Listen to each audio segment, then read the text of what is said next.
नमस्कार दोस्तों। तो आज द्वितीय अध्याय की समाप्ति हो चुकी है और द्वितीय अध्याय में श्री कृष्ण ने कर्मयोग के बारे में बताया था, निष्काम कर्मयोग।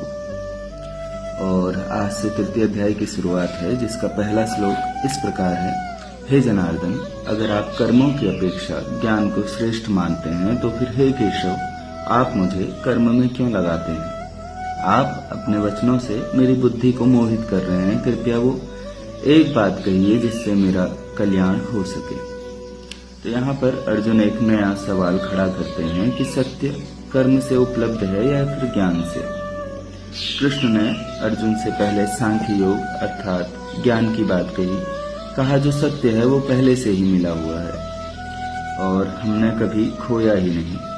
फिर अर्जुन कहता है जब सत्य मिला ही हुआ है तो मुझे युद्ध में क्यों धकेल रहे हैं? तो कृष्ण सच ही कहते हैं कि सत्य हमें मिला हुआ है, उसे खोया नहीं जा सकता। सत्य कोई ऐसी वस्तु नहीं जो कर्म करने से मिलेगा, परंतु हमने उसकी स्मृति, उसकी याद को भुला दिया है। उस सत्य को कामना, मोह, वासना के नीचे कहीं दबा दिया है। रोशनी हमेशा से मौजूद है, बस हमारी आंखें बंद हैं। उस बंद दृष्टि को खोलने के लिए जो यत्न